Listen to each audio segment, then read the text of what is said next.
Angkatan bersenjata Rusia latihan perang pencegahan serangan nuklir.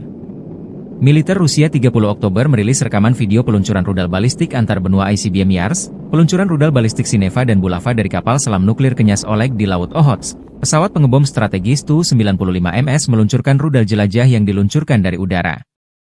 Sehari sebelumnya, Presiden Rusia Vladimir Putin mengumumkan latihan pasukan strategis Rusia dimulai. Latihan ini untuk mengelola penggunaan senjata nuklir efektif. Ia menyusun tindakan pejabat terkait peluncuran rudal. Rudal yang digunakan mencakup rudal balistik dan jelajah. Latihan ini menanggapi ketegangan geopolitik yang meningkat. Putin menyoroti pentingnya pasukan strategis yang modern. Pasukan strategis harus siap menghadapi risiko eksternal. Ancaman baru membuat kesiapan tempur menjadi sangat penting. Latihan ini menjaga kesiapan pasukan dalam situasi genting. Modernisasi pasukan strategis menjadi prioritas utama Putin. Putin menekankan pentingnya kesiapan menghadapi ancaman global. Pasukan strategis Rusia kini siap untuk aksi kapan saja. Уважаемые товарищи, добрый день. Сегодня мы проводим очередную тренировку стратегических сил сдерживания. Отработаем действия должностных лиц по управлению применением ядерного оружия с практическими пусками баллистических и крылатых ракет. Сразу отмечу, что Россия подтверждает свою принципиальную позицию о том, что использование ядерного оружия является крайней исключительной мерой обеспечения безопасности государства. Вместе с тем, мы хорошо понимаем, что именно ядерная триада продолжает оставаться надежным гарантом суверенитета и безопасности нашей страны.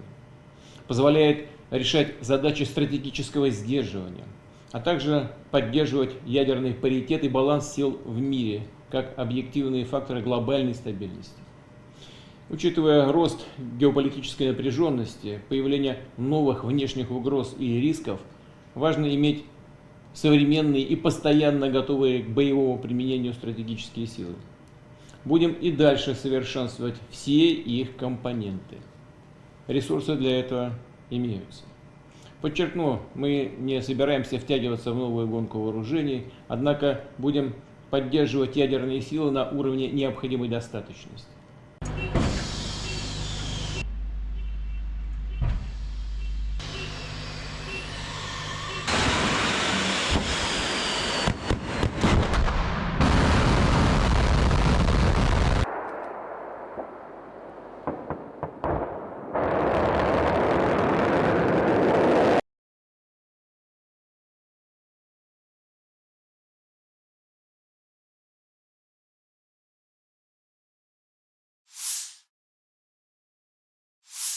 Подразделения группировки войск «Север» на Харьковском направлении нанесли поражение формированием 57-й мотопехотной бригады, 112-й бригады территориальной обороны Вооруженных сил Украины в районах Волчанска и Охримовки.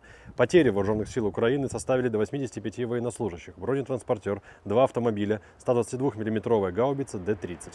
Подразделения группировки «Запад» улучшили тактическое положение, нанесли поражение живой силе техники 14-й, 30-й, 43-й, 44-й, 60-й, 63-й механизированных бригад, 115-й бригады территориальной обороны в районах населенных пунктов Петропавловка, Боровская, Андреевка, Сенькова, Лозовая, Новоосиново, Червоное Деброво и Терны. Отражены 4 контратаки штурмовых групп 28-й механизированной бригады ВСУ и 1-й бригады Национальной гвардии Украины. Противник потерял свыше 480 военнослужащих, боевую машину пехоты, бронетранспортер М113, боевую бронированную машину «Казак», 4 автомобиля, гаубицу М198, орудие М101. Уничтожены 2 склада с боеприпасами. Подразделения южной группировки войск заняли более выгодные рубежи и позиции, освободили населенный пункт Катериновка, нанесли поражение формированием 24-й, 33-й, 54-й, 110-й механизированных, 79-й десантно-штурмовой, 46-й аэромобильной бригад ВСУ в районах Залезнянского, Орехово-Васильевки, Маркова, Ступочек, Степановки, Ильинки, Часова Яра и Курахова. Потери противника составили свыше 985 военнослужащих, танк «Леопард», боевая машина пехоты, бронетранспортер, 2 автомобиля, 227 мм пусковая установка РСЗО М142 «Химарс», Уничтожены 3 станции радиоэлектронной борьбы «Анклав-Н», 3 полевых склада с боеприпасами. Оперативно-тактической авиацией, ударными беспилотными летательными аппаратами, ракетными войсками и артиллерией группировок войск Вооруженных сил Российской Федерации нанесено поражение объектам аэродромной инфраструктуры Воздушных сил Украины, Центру управления беспилотных систем Генерального штаба ВСУ, а также скоплением живой силы и военной техники противника в 139 районах. Средствами противовоздушной обороны сбиты 3 реактивных снаряда «Химарс», 98 беспилотных летательных аппаратов самолетного типа. Подразделения группировки войск «Центр» в результате активных действий освободили населенный пункт Горняк. Нанесли поражение живой силе и технике 24-й механизированной, 59-й мотопехотной, 68-й егерской, 25-й воздушно-десантной бригады, 35-й бригады морской пехоты, 111-й, 119-й бригады территориальной обороны ВСУ в районах Димитрова, Тарасовки, Красного, Селидова, Новоалексеевки, Вознесенки, Лысовки и Ленинского. Отражены 13 контратак штурмовых групп 23-й, 100-й механизированных, 68-й, 152-й егерских, 25-й воздушно-десантной бригад, 35-й бригады морской пехоты ВСУ. Противник потерял более 500 военнослужащих, боевую бронированную машину Кирпи-2 автомобиля, 152 мм буксируемую гаубицу МСТА-Б, 2 152 мм орудия Д-20 и 3 122 мм гаубицы Д-30.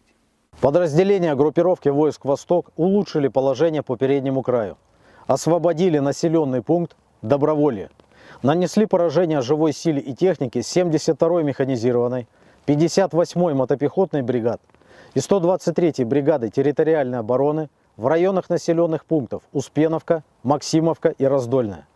Отражена контратака штурмовой группы 113-й бригады территориальной обороны ВСУ.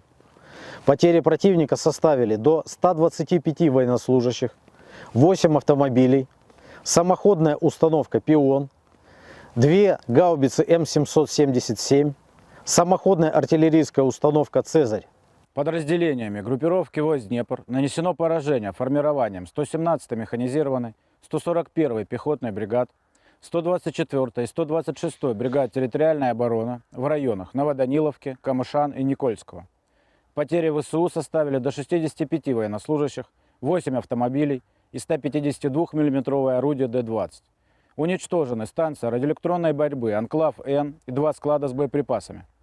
Download Tribun X sekarang, menghadirkan lokal menjadi Indonesia.